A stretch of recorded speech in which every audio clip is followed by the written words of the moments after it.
इनके पहले वीडियो में हमने पुनर्जन्म के बारे में कहा। यहाँ बहुत सारे लोगों के मन में क्वेश्चन उठेगा।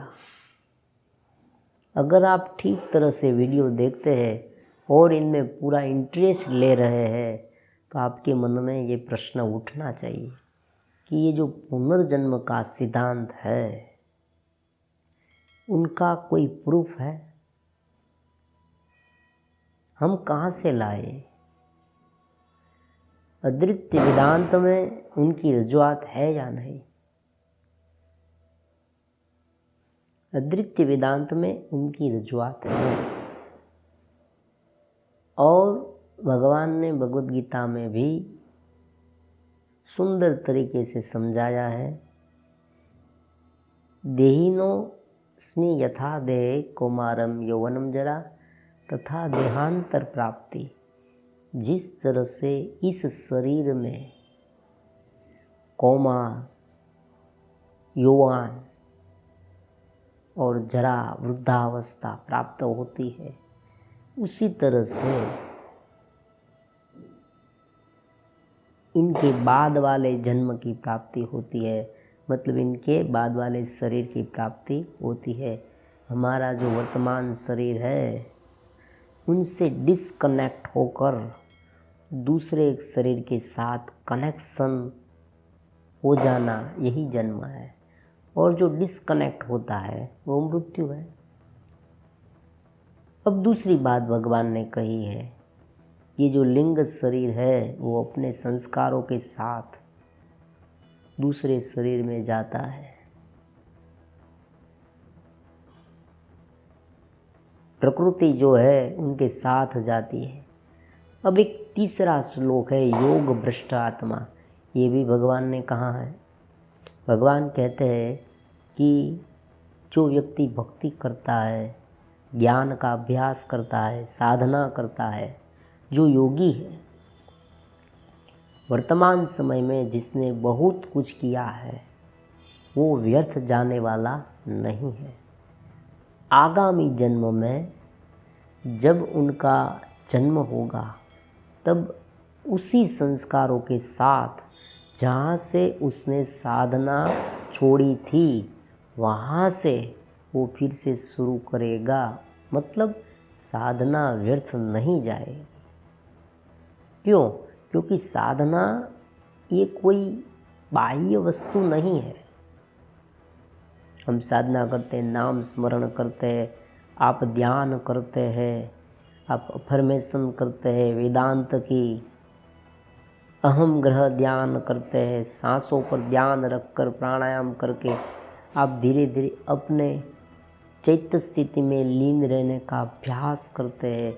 ये सब कभी व्यर्थ नहीं जाएगा। क्यों? क्योंकि उनका संबंध मटेरियल के साथ नहीं है। मैं आपको एक सिंपल सा एग्जाम्पल दे देता हूँ। मान लीजिए आपने बहुत सारे पैसे कमाने के लिए इफोर्ट्स लगाया, करोड़ों रुपए, लाखों रुपए आपके पास आ भी गए, लेकिन जब हम मर जाते हैं, जब हमारी मृत्यु हो जाती है, तब ये सारा धन, संपत्ति, यश, कीर्ति, ये सब यहाँ छूट जाते हैं, हमारे साथ नहीं आते। लेकिन जो संस्कार है वो हमारे साथ आते हैं। मतलब धन के साथ अगर हमने किसी पर करुणा दिखाई, किसी को मदद की, अगर हम ग्रेटिट्यूड, आभार की लागणी से भर गए, भगवत भाव से भर गए, परमात्मा को हमने थैंक यू कहा निरंतर, नियमित रूप से, और जो कुछ हमारे पास है वो अन्य लोगों में बांटते चले, जिसको ज़्यादा ज़रूरत है उनकी। बहुत दुखी लोग हैं इस जगत में। आपका धन है, आपके पास विद्या है, ज्ञान है, तो अन्य लोगों को आप अगर हेल्प करेंगे तो उनके जो संस्कार है हेल्पफुल बनने के, वो आपकी चेतना को ऊपर उठाएगा।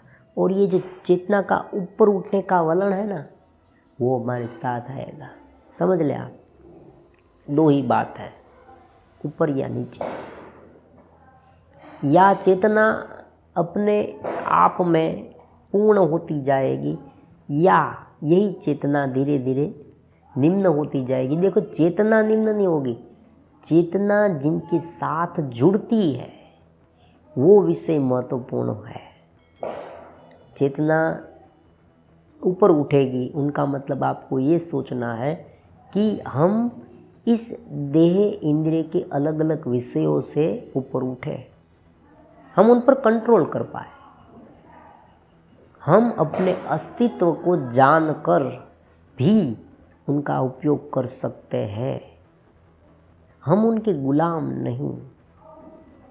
और जितना हम नीचे गुलाम मतलब हम जितना उनमें आसक्त हैं, हम स्वतंत्र रूप से जीवन नहीं जी सकते। मतलब हमारा मन इतना व्यग्र हो जाता है, बार बार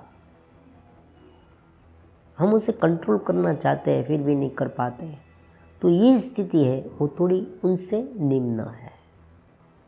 तो आपको एक बात समझ लेनी है कि चेतना का जितना प्रवाह में ज़्यादा मिलने लगे, अपने स्वरूप का अनुभव ज़्यादा हो, वो ऊपर की अवस्था है। और जब जब हमारा स्वरूप का अनुभव कम हो जाए, ये नीचे की अवस्था है। आप क्रोध करते हैं, किसी के साथ जिलेस ईर्ष्या करते हैं, जिलसी, और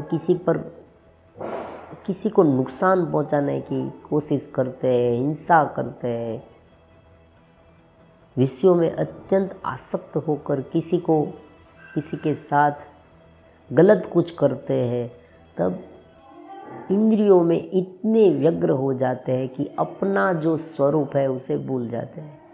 ये निम्न स्थिति हुई। अब ऐसी स्थिति में अगर कोई व्यक्ति का मृत्यु हो जाए किसी की, तो वो जो उनका जो आगामी जन्म है वो इनके अनुरूप, उस फ्रीक्वेंसी के अनुरूप होगा, ये समझना है।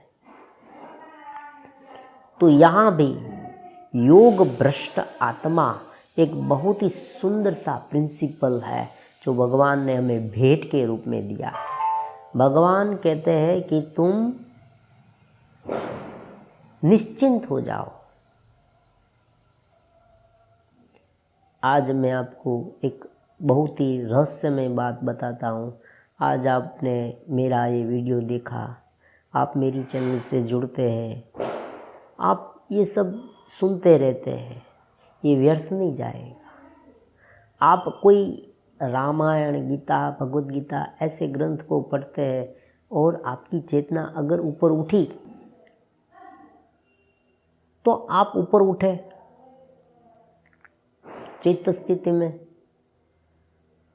तो योग भ्रष्ट आत्मा में भगवान कहते हैं कि अगर तुम ऐसे कुछ करो कि जिनसे तुम्हारी चेतना ऊपर उठे, तो ये जो चेतना का ऊपर उठना है ना, वो हद, समझ रहे हैं आप, वो बॉर्डर, वो जैसी थी वैसी रहेगी। मैं आपको एक सुंदर सा एग्जाम्पल देता हूँ। एक सीढ़ी है, सीढ़ी में 25 स्टेप्स है।